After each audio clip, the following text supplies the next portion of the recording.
골로새서 1장 19절에서 23절까지 우리 한 절씩 교독하도록 하십시다. 아버지께서는 모든 충만으로 예수 안에서 거룩하게 하시고 그의 십자가의 피로 화평을 이루사 만물 곧 땅에 있는 것들이나 하늘에 있는 것들이 그로 말미암아 자기와 화목하게 되기를 기뻐하심이라. 전에 악한 행실로 멀리 떠나 마음으로 원수가 되었던 너희를 이제는 그의 육체의 죽음으로 말미암아 화목하게 되사사 너희를 거룩하고 흠없고 책망할 것이 없는 자로 그 앞에 세우고자 하였으니 함께 읽읍시다. 만일 너희가 믿음에 거하고 터 위에 굳게 서서 너희 들은 바 복음의 소망에서 흔들리지 아니하면 그리하리라. 이 복음은 천하 만민에게 전파된 바요 나 바울은 이 복음의 일꾼이 되었노라. 아멘. 주께서 오늘 이 시간 우리에게 이 말씀을 통해 은혜 주시기를 원합니다. 함께 나누고자 하는 말씀의 제목은 전에와 이제란 제목입니다. 본문은 골로새서 1장 19절에서 23절입니다. 초대교회가 가장 위협을 받았던 것이 있는데 그것은 잘못된 기독론 때문이었습니다. 기독론 가운데 가장 대표적인 이슈는 그리스도는 인간이 아니라는 것이었습니다. 이 논리를 강력하게 주장한 이단은 영지주의였습니다. 초대교회의 대표적인 이단인 영지주의의 특징은 육체는 악하고 영은 거룩하다라는 사상이었습니다. 그러기에 예수님이 육신의 몸을 입고 오셨다는 것은 받아들일 수가 없다는 것입니다. 왜? 육체는 악하기에 예수님을 악한 분으로 만들 수가 없기에 예수님의 인성을 부인하게 됩니다. 그러나 바울은 본문에서 예수님의 신성뿐만 아니라 인성도 매우 강조하고 있습니다. 예수님의 신성을 강조한 부분은 본문 19절입니다. 예수님은 하나님이시라는 주장이 예수님의 신성입니다. 그는 19절에서 예수님이 하나님과 동일한 하나님이시라는 사실을 말하기 위해 그는 하나님 아버지께서는 모든 충만으로 예수 안에 거하셨다 그랬습니다. 하나님 아버지께서는 모든 충만으로 예수 안에 거하셨다라는 것입니다. 이 도대체 충만이 무엇인지에 대하여 여러 가지 해석이 나옵니다. 그 해석들을 종합해 보면 대충 4가지입니다. 하나님의 의와 지혜와 권능과 모든 축복이 예수님 안에 가득하다는 의미로 해석을 하고, 또 하나는 하나님이 가지고 계시는 모든 부유함이 예수 안에 가득하다는 의미로 해석을 했고, 또 하나는 하나님의 모든 것이 그리스도 안에 넘쳤다는 의미로 해석을 했으며, 마지막 하나는 하나님의 모든 본성이 예수 안에 가득하다는 의미로 해석을 했습니다. 이 모두를 한마디로 말하면 예수님 안에는 하나님 자신이 충만하다는 의미이며, 이는 곧 예수님이 하나님이시라라는 예수님의 신성되심을 강조하는 부분입니다. 그리고 이어서 바울은 예수님의 인성, 즉 예수님은 똑같은 우리와 동일한 인간임을 강조하면서 말씀을 하십니다. 바울은 이렇게 말하므로 영지주의 사상을 반격합니다.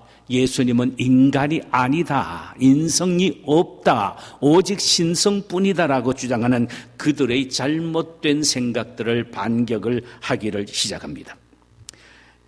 바울은 예수님의 인성을 강조하기 위하여 예수님의 인성이 우리에게 가져다 줄 유익에 대하여 설명하기 위하여 2 시제를 사용했습니다.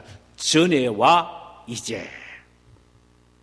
이 말을 비교하면서 예수님의 신성이 얼마나 귀중하며 예수의 신성이 우리에게 가져진 얼마나 위대한 유익이 있는가를 설명하기를 원했습니다. 그러면 전에란 말은 무슨 말이냐? 예수님이 육신의 몸을 입고 오시지 않은 때를 의미합니다. 구약시대 때를 의미하는 것이죠. 이제는 예수님이 육신의 몸을 입고 오신 바로 지금 신약시대를 비교해서 사도 바울은 이야기를 합니다. 그렇다면 전에는 우리가 어떤 존재였다고 말합니까? 21절, 전에 악한 행실로 멀리 떠나 마음으로 원수가 되었던 너희를이라고 말씀합니다. 전에는 우리는 하나님과 원수가 된 관계였다는 것입니다. 구체적으로 우리가 하나님과 원수 관계였던 이유를 하나님을 멀리 떠나서 악한 행실로 가득한 삶을 살았기 때문이라는 것입니다. 그때는 끊임없이 하나님을 불신하고 그분의 말씀에 불순종하며 하나님이 싫어하시는 일을 골라만 했던 존재였다는 것입니다. 이는 하나님과 우리 사이는 철저히 원수 관계였다는 말씀이지요. 이런 우리에 대한 하나님의 태도는 분노와 진노였습니다. 하나님의 원수가 되어 하나님의 진노와 분노의 대상이 된 우리 인간은 영원한 지옥 형벌을 면할 길이 없었던 비극적인 존재였다는 것입니다. 우리의 운명은 영원한 파멸이었습니다. 이것이 전에 가졌던 우리의 운명이었습니다. 그러나 이제는 운명이 완전히 바뀌어진 것입니다. 전에와 이제는 운명이 완전히 바뀌어졌습니다. 이제는 죄인이 아니라 의인으로 하나님의 원수가 아니라 하나님을 사랑하는 자녀로 운명이 바뀌어졌다는 것입니다. 이렇게 우리의 운명을 바꾼 것은 결정적 계기가 무엇이냐? 예수 그리스도의 인간 되심, 인성 때문이라는 것입니다. 예수님 우리와 똑같은 인간의 몸을 입고 이 세상에 오셔서 인간을 대신하여 십자가를 지시고 우리 대신 하나님의 저주를 받아 죽으셨다는 것입니다. 그로 인하여 우리는 구원을 받은 것입니다. 예수가 육신의 몸을 입고 오시지 아니하셨다면 우리의 구원은 있을 수도 없고 영원한 형벌을 면할 수가 없었습니다. 결정적인 우리의 운명이 바뀌어진 이제의 상태는 예수 그리스도의 육신의 몸을 입고 오신 이 사건입니다. 그럼 예수의 인생이 우리를 위하여 이루어 놓으신 효과가 구체적으로 어떤 것들입니까? 예수의 육신의 몸을 입고 오신 인생이 우리에게 주신 효과, 유익된 효과가 구체적으로 무엇이냐라는 것입니다. 첫째는 하나님과의 화목을 이루었다는 것입니다. 20절, 그의 십자가의 피로 화평을 이루사 만물 곧 땅에 있는 것들이나 하늘에 있는 것들이 그로 말미암아 자기와 화목하게 되기를 기뻐하심이니라. 화목이란 원래 원수 관계를 화해시키는 것을 말하지요. 하나님이 당신을 불신하고 불순종한 인간에게 내리시는 진노는 죽음이었습니다. 무조건 인간이 죄의 대가로 피를 흘려야만 하나님이 분노와 진노가 풀린다는 의미입니다. 그런데 모든 인간이 다 자신의 죄로 말미암아 자신이 죽는다면 이 세상에 살아남을 수 있는 인간이 어디에 있겠습니까? 아무도 없습니다. 그래서 하나님은 인간을 불쌍히 여겨 그를 살리기 위하여 예수를 인간과 똑같은 육신의 몸을 입혀서 이 세상에 보내어 예수의 육체 위에 우리의 지은 모든 죄를 뒤집어 씌워서 십자가에 단 후에 우리에게 내리실 모든 진노와 분노를 그 위에 쏟아 부으심으로 피 흘려 죽게 하셨습니다. 하나님이 인간의 죄로 말미암아 내리시고 요구하시는 것은 생명인데 곧 피입니다. 인간의 피예요. 인간은 자신의 죄로 말미암아 하나님 앞에 피를 드려야 합니다. 그래야 하나님이 직성이 풀려요. 그런데 이 피는 영만 가지고 있어는 도저히 흘릴 수 없는 것입니다. 이 피를 흘리도록 하기 위하여 예수를 육신의 몸을 입혀서 우리 대신 피 흘리게 하셨단 말이죠. 그러니 예수님의 십자가에 피 흘려 주신 인성이 아니고서는 우리와 하나님 사이를 도저히 화목시킬 수가 없었다는 말씀입니다. 화목을 위하여 예수님이 친히 육신의 몸을 입고 이 세상에 오셨다라는 것입니다. 소위 말하면은 예수님이 인성을 가졌었다는 의미입니다. 하나님은 당신의 아들 예수의 육체를 통하여 피 흘림으로 말미암아 모든 인간들이 하나님과 화목할 뿐만 아니라 놀라운 것은 만물도 다 그와 함께 화목하게 되기를 기뻐하신다 그랬습니다. 그러니까 만물 곧 땅에 있는 것들이나 하늘에 있는 것들이 그로 말미암아 자기와 화목되기를 기뻐하신다.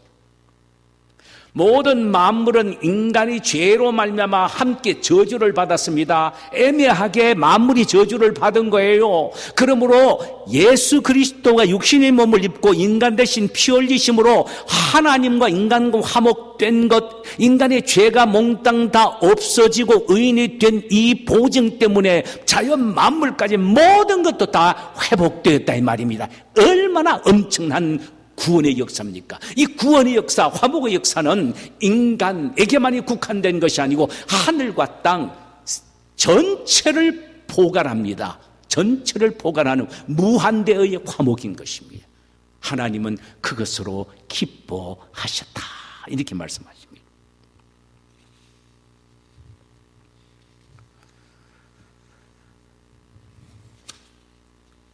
예수님의 인승이 이루어 놓으신 두 번째 효력은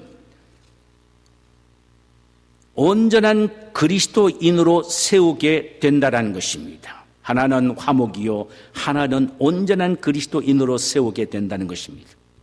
22절 이제는 그의 육체의 죽음으로 말미암아 화목하게 하사 너희를 거룩하고 흠없고 책망할 것이 없는 자로 그 앞에 세우자 하였으니 라고 했습니다. 예수님의 십자가에 피 흘리신 사건은 인간만을 위한 화목으로 끝나는 것이 아니라 우리를 거룩하고 흠없고 책망할 것이 없는 자로 하나님 앞에 서게 하기 위함이다 그랬습니다. 자, 보세요.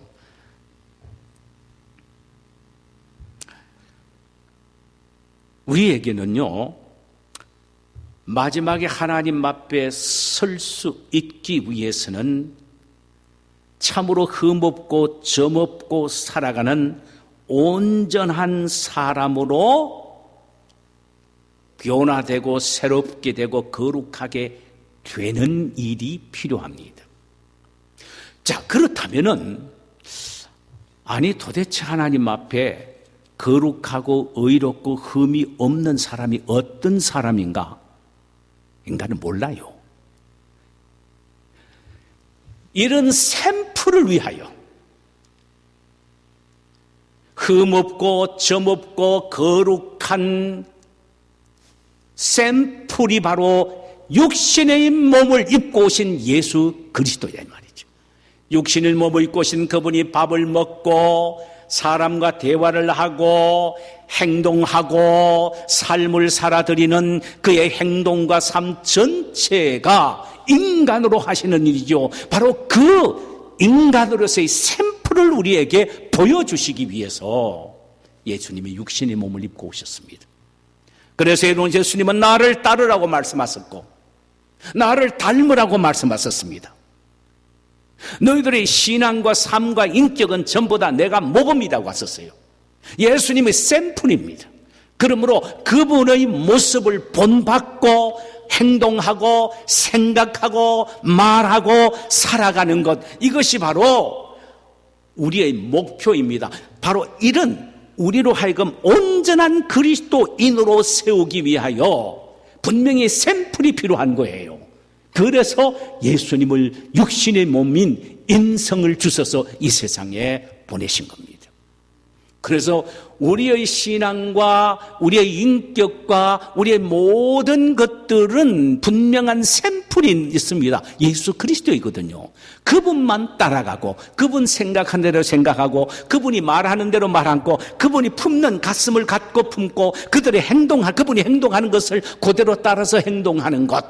우리는 얼마든지 가능한 것이, 예수님이 육신의 몸을 입고 3년 동안 이 세상에 계시면서 이런 모범을 보여주셨기 때문에 우리는 힘들지 않는 것입니다. 그분을 따라만 가면 온전한 그리스도인으로 세워지는 것입니다. 주님 앞에 설 때 말이에요.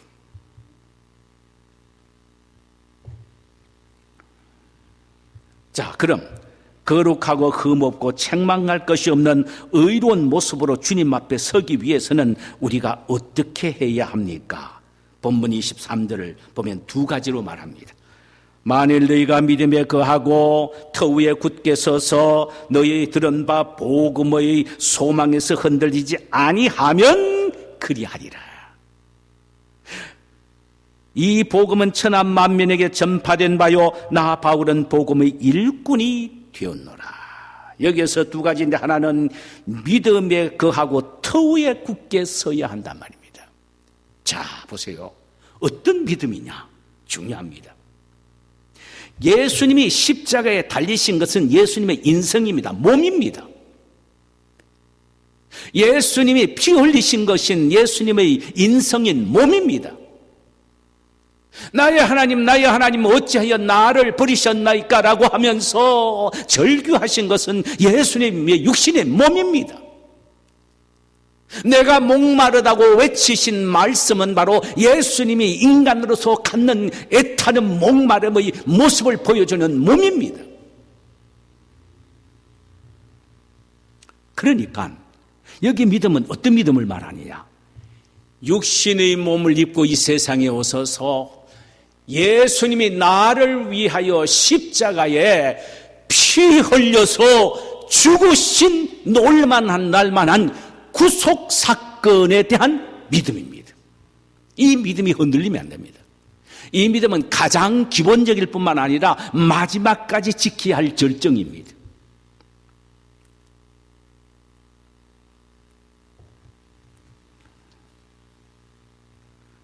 사랑하는 여러분, 우리가 그리스도의 십자가의 죽으심과 그 피로 내가 하나님과 화목해 되었다는 사실을 믿는다면 내가 어찌 거룩하게 살려고 노력하지 않겠습니까?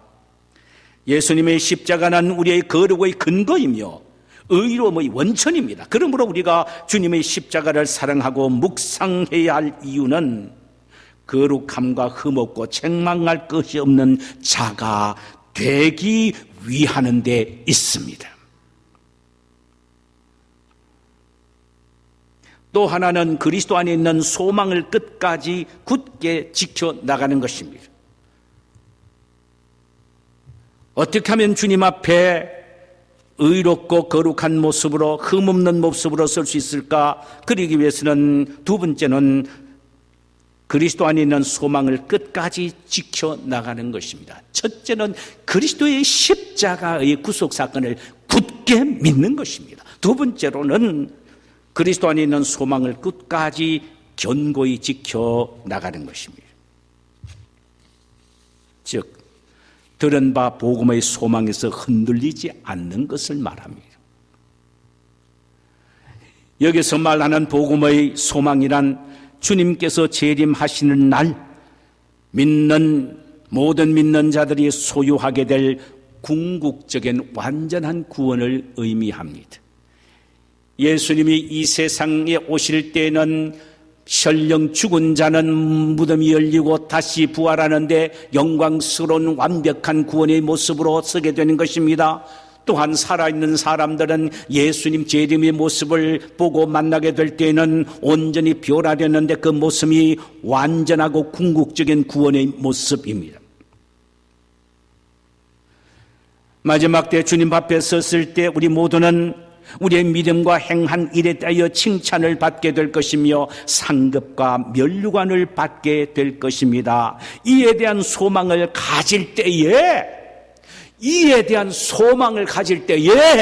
흠없고 점없이 거룩한 모습으로 주님 앞에 서기 위하여 노력한다 이 말이죠. 여러분,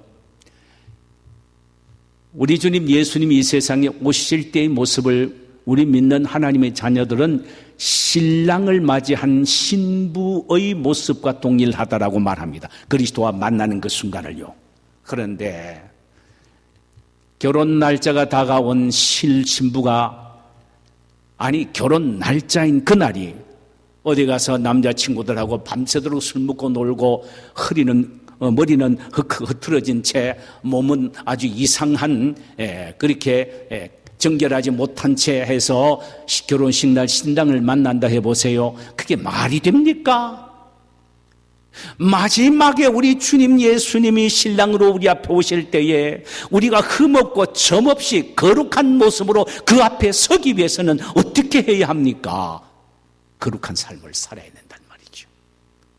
이 거룩하고 성결한 삶을 살기 위해서는 주님 앞에 설 그날, 소위 말하면 복음의 소망의 날을 기다리면서 희망을 갖고 살아간다면 늘 우리 자신이 거룩하고 책망할 것이 없는 성도들로 살아가기 위하여 노력하게 될 것입니다.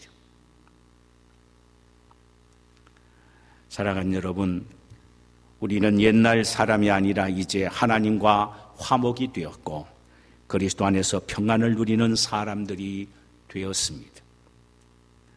예수 그리스도가 육신의 몸을 입고 이 세상에 오셔서 우리 대신 피 흘린 구원의 사건 때문에 그런 일들이, 천지개벽적인 일들이 우리에게 일어나게 되는 것입니다. 하나님은 당신과 화목된 우리가 마지막 주님 앞에 설 때에 거룩하고 흠없고 책망할 것이 없는 당신의 자녀들로서 서기를 원하십니다. 그러므로 우리는 주님의 십자가의 피 묻은 복음을 굳게 믿어야 합니다. 예수님이 육신의 몸을 갖고 십자가에 내 대신 달려 피와 물을 다 쏟으심으로 내 죄를 용서해 주셨다는 이 십자가의 복음을 믿어야 한단 말이죠. 그리고 매일매일 우리 삶 속에서 내가 주님 앞에 설 때 칭찬과 영광과 존귀와 자랑을 얻고 상급을 얻기 위하여 거룩하고 흠없고 책망 없는 사람으로 살기 위해서는 매일매일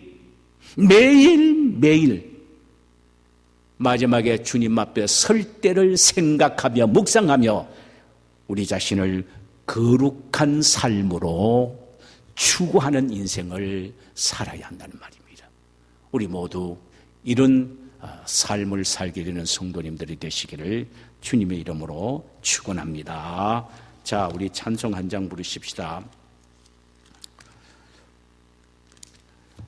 280장 부르십시다. 천부여 의지없어서 손들고 옵니다. 천부여 의지없어서 손들고 옵니다. 주 나를 외면하시면 나 어디 가리까. 내 죄를 씻기 위하여 피 흘러 주시니 곧 회개하는 마음으로 주 앞에 옵니다. 전부터 계신 주께서 영죽을 죄인을